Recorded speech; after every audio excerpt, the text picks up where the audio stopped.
David sat alone in his quiet home, the ticking of the old clock on the wall his only company. It had been 3 years since his wife Margaret passed away, yet the emptiness still felt fresh, like an open wound that refused to heal.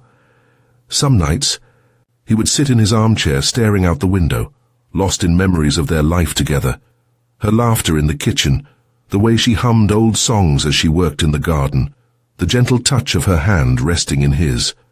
But along with those cherished memories came the regrets, the things left unsaid, the arguments that seemed trivial now, the moments he wished he could relive just to do them differently. He found himself trapped in an endless cycle of thoughts, replaying the past over and over again, as if doing so could change it. His mind, once sharp and curious, had become a battlefield of sorrow, regret, and loneliness. He wanted to find peace, to let go of the pain, but he didn't know how.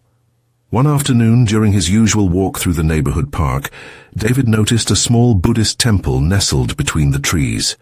He had walked past it countless times before, but never paid much attention. That day, however, something drew him in. Perhaps it was the quiet stillness of the place, or maybe he was simply tired of carrying his burdens alone. Stepping inside, he found a peaceful courtyard filled with the soft murmur of a small fountain. The air smelled of incense, and a sense of calm washed over him. An elderly monk, dressed in simple robes, was seated in the garden, his face lined with age, but radiating a quiet serenity. The monk noticed David and smiled. "You seem troubled." "My friend," he said, his voice warm and inviting. David hesitated, then sighed. "I can't seem to escape my own thoughts. They follow me everywhere, pulling me back into the past. I know I should move on, but I don't know how." The monk nodded, as if he had heard these words many times before. "You suffer not because of the past itself, but because you keep carrying it with you." Something in those words struck David deeply. Was it truly possible to release the weight he had carried for so long? Could he learn to let go, to free himself from the relentless cycle of thoughts that controlled him? He didn't know the answer. Yet, but for the first time in years, he felt a glimmer of hope. This book follows David's journey as he learns to navigate his inner world with greater clarity, embracing the wisdom of the subconscious mind and the transformative power of letting go. Through the guidance of Zen Master Thomas, he discovers that peace is not found in controlling the mind, but in understanding and surrendering to its natural flow. If you have ever struggled with overthinking, regret, or the feeling of being trapped by your own thoughts, David's story may offer you valuable insights. Perhaps like him you will come to see that true peace is not about changing the past or securing the future, but about learning to be present in the here and now. Are you ready to embark on this journey with David? Let's begin. The mind is a flowing river. The next day, David returned to the temple, drawn by a quiet longing for peace. He found Zen Master Thomas seated by a koi pond, the gentle ripples reflecting the shifting clouds above. Taking a deep breath, David sat beside him, hoping to understand the weight in his mind. "I keep trying to silence my thoughts, but they won't stop," David admitted, frustration evident in his voice. "The more I fight them, the louder they become." The master picked up a small stone and tossed it into the pond. Ripples spread outward, distorting the reflection of the sky. "Tell me, David," the master said, "what do you see?" David watched as the water trembled. "The surface is disturbed, the reflection is broken." Master Thomas nodded. "This is how your mind works. Every thought, every worry is like a stone thrown into the river of your consciousness. The more stones you throw, the more ripples appear, making it harder to see clearly." David furrowed his brow. "But how do I stop the ripples? How do I still my mind?" Master Thomas smiled and gestured toward the pond. "Just watch," David observed as the water gradually settled. Within moments, the pond returned to its natural, undisturbed state, and the reflections became clear once more. "You see," the master said, "the water did not force itself to become still. It simply allowed the movement to fade on its own. Your mind is the same way. The harder you try to suppress your thoughts, the more you disturb your inner peace. Instead, learn to let them come and go like ripples on the surface of a river." David exhaled slowly, taking in the lesson. His entire life he had been trying to control his thoughts, to force them into submission. But perhaps peace wasn't about control at all. Perhaps it was about allowing things to flow naturally. Later that evening, as he sat by the river near his home, he practiced simply watching his thoughts. Each worry, each regret, he imagined as a fallen leaf floating on the current. Instead of trying to catch it, he let it drift. For the first time in years, he felt the faint stirrings of peace. The next day, he returned to the temple. "I think I understand, Master," he said, "but some thoughts seem stronger than others. Some feel like they pull me in, like a current too strong to resist." Master Thomas picked up a large branch and threw it into the pond. It sank beneath the surface but then floated back up, carried away by the water. Some thoughts are heavier, but even the heaviest burdens will eventually be carried away if you do not hold on to them. The river never holds on to what it carries. Neither should you. David watched the branch drift away and knew he had taken his first step toward true inner peace. The art of observing without judgment. David continued his visits to the temple, drawn to the peace he felt each time he stepped inside. Yet, despite his efforts, he still found himself tangled in his thoughts. Some days were easier than others, but there were moments when emotions overwhelmed him before he even realized it. One morning, as he entered the temple garden, he found Master Thomas tending to a bonsai tree, carefully trimming and shaping its branches. The master looked up and motioned for David to join him. "David, do you see this tree?" the master asked. David nodded. "Yes, it's beautiful, but it looks like you're cutting away parts of it." The master smiled. "Precisely. A bonsai grows in many directions, but not every branch contributes to its balance. Some must be pruned to allow the tree to flourish. Your mind is much the same. Thoughts will grow in all directions, but you do not need to engage with each one." David furrowed his brow. "So how do I know which thoughts to let go of?" The master handed him a pair of small scissors. "You must observe your thoughts without judgment. Do not label them as good or bad. Just notice which ones serve you and which ones cause unnecessary suffering. With time, you will learn which branches to trim." David took a deep breath and tried the exercise. As thoughts arose, he imagined gently trimming away the ones that were harmful, while allowing the ones that brought clarity and peace to remain. The act of observing without judgment made him feel lighter, as if he were finally learning to cultivate his own inner garden. That evening, he sat by the river and watched his thoughts pass by like drifting leaves. He no longer felt the need to grasp at them. He simply observed, knowing that like the river, his mind would always flow, but he now had the wisdom to let it move without resistance. Master Thomas smiled when David shared his experience. "You are beginning to see, David. Observing without judgment is not about avoiding thoughts, but about letting them pass like clouds in the sky. The sky is never harmed by the clouds. It simply watches them move." For the first time, David felt a deep sense of ease. He knew he still had much to learn, but for now he simply allowed himself to be. Releasing the burden of the past, David sat in the temple garden, his fingers tracing the ridges of a smooth stone he had picked up along the path. His mind, though calmer than before, still clung to the weight of past regrets. The sorrow of losing Margaret, the guilt over words left unspoken, and the lingering thoughts of moments he wished he had lived differently. He looked up at Master Thomas, who had been quietly observing him. "You seem lost in thought," the master said gently.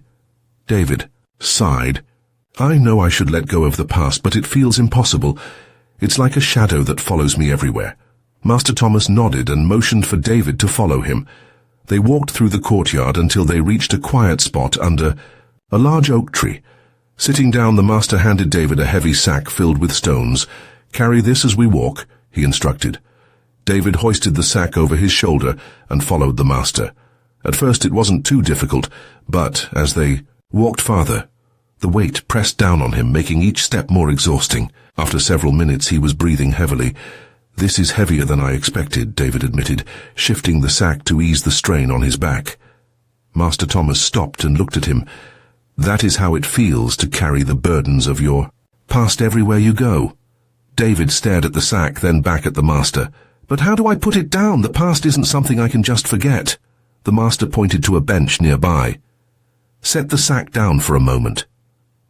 David did as instructed, and a wave of relief washed over him. His muscles relaxed and he took a deep breath, realizing how much tension he had been holding. Master Thomas smiled. You see, letting go does not mean forgetting or denying the past.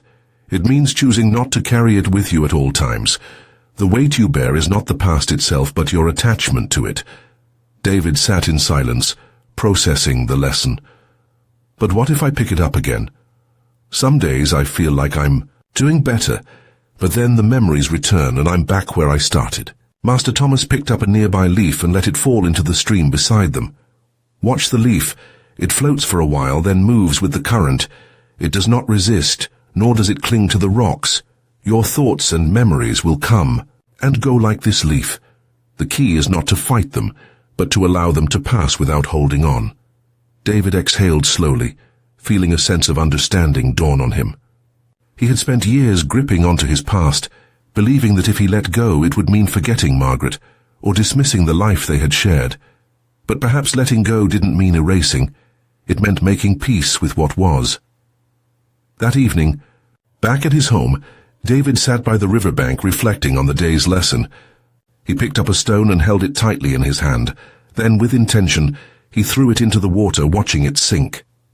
As the ripples spread outward, he whispered, I release this weight. I carry her love, not my regrets. The next morning, David returned to the temple. I think I understand, Master, he said, but some memories feel heavier than others. Some are not so easy to release. Master Thomas led him to a different part of the garden, where a gnarled tree stood. Its roots wrapped tightly around a large rock, intertwining so deeply that the stone seemed inseparable from the tree itself. This tree has grown around the rock, the master said. It did not try to push it away, nor did it let the rock stop its growth. It simply embraced it and continued upward. David ran his fingers over the rough bark. So I don't have to force myself to forget. I just have to stop letting the past define me. The master nodded. Exactly. Accept what has shaped you, but do not let it prevent you from growing. David smiled, feeling a lightness in his chest that he hadn't felt in years. He knew he still had work to do, but for the first time he understood that releasing the past was not about discarding it, but about choosing how he carried it forward. And with that realization, he finally began to walk a little lighter.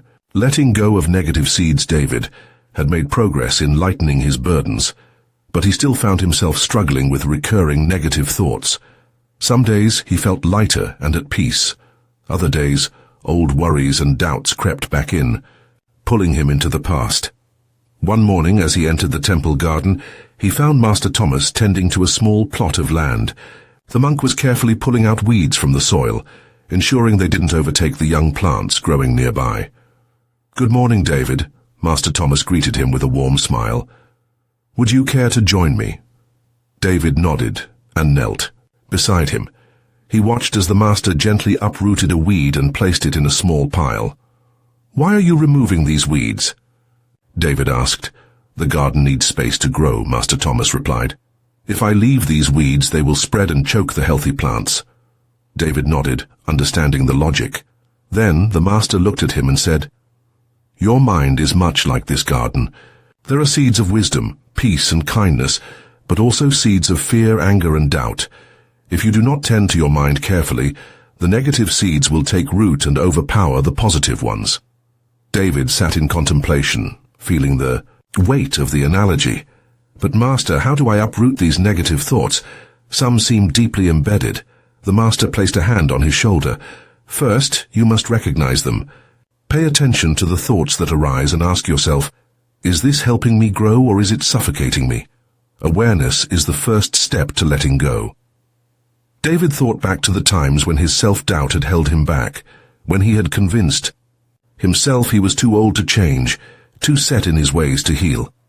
He realized now that those were merely weeds in his mind, thoughts that did nothing but drain his energy. But some thoughts come back, no matter how many times I try to remove them, David admitted. Master Thomas nodded.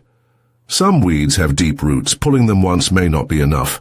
It takes consistent effort, patience, and sometimes replacing them with something else. The monk handed David a handful of small flower seeds. Instead of focusing on removing the negative, try planting something positive.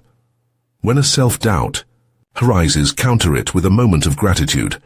When fear emerges, replace it with trust. David took the seeds and ran his fingers over them, feeling the potential they carried. He thought about how he could apply this lesson in his life. That evening, as he sat by the river, he practiced observing his thoughts. When an old regret surfaced, he acknowledged it, but chose not to dwell on it. Instead, he reminded himself of the wisdom he had gained from his experiences. When a fear of the future crept in, he replaced it with appreciation for the present moment. Days passed, and with each conscious effort, David felt a shift within himself. The negative thoughts still appeared, but they no longer controlled him.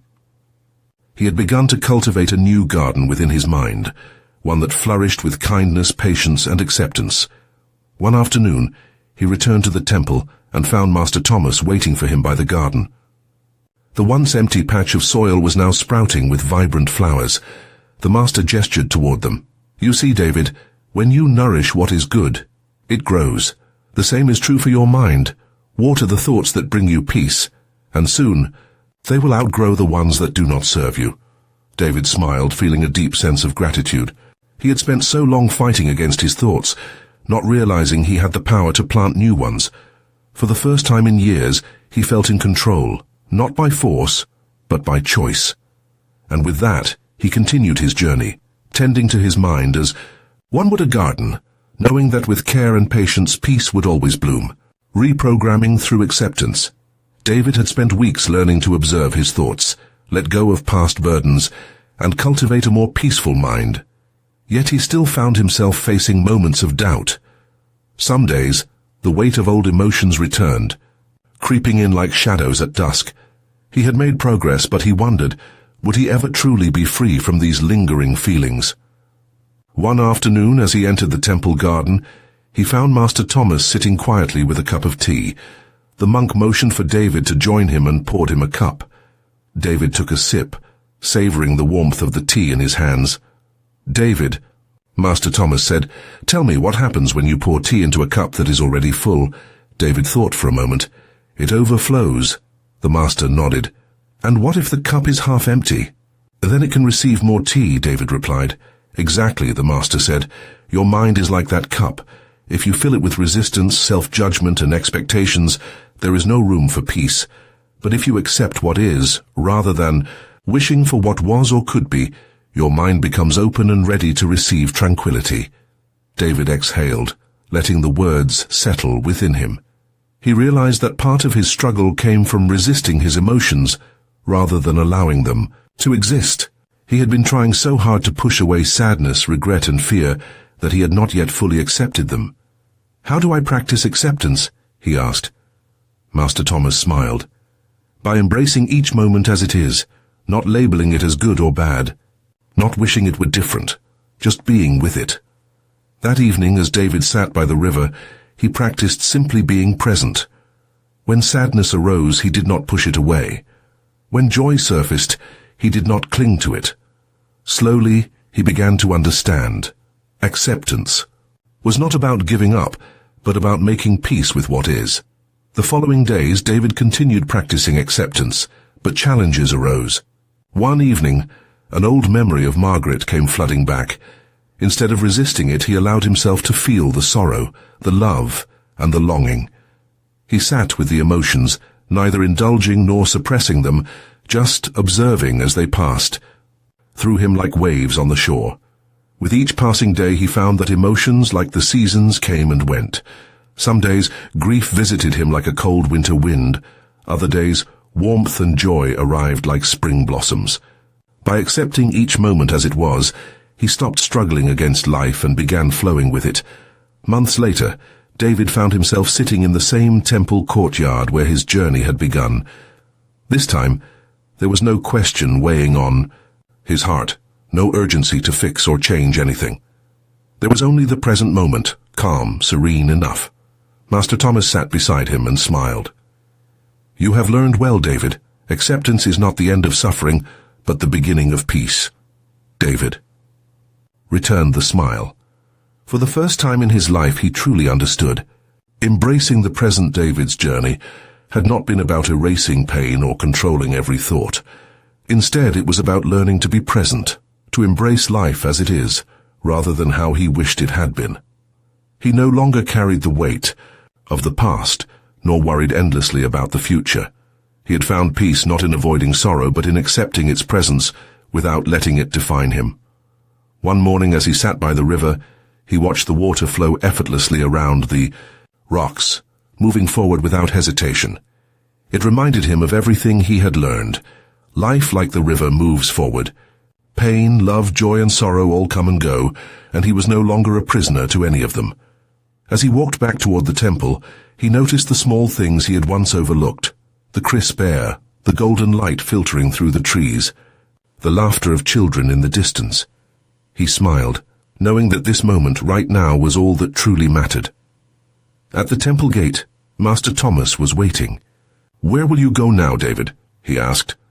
David looked at the path ahead. "I don't know," he admitted, but this time there was no fear in his voice. "But wherever I go, I will be fully there." The Master nodded approvingly. That is all that is needed. David took one last look at the temple, feeling gratitude for the wisdom he had gained. As he stepped forward, he knew he was not leaving anything behind. He was simply moving forward, one mindful step at a time. And in that moment, he embraced the present fully, knowing that it was and always would be enough.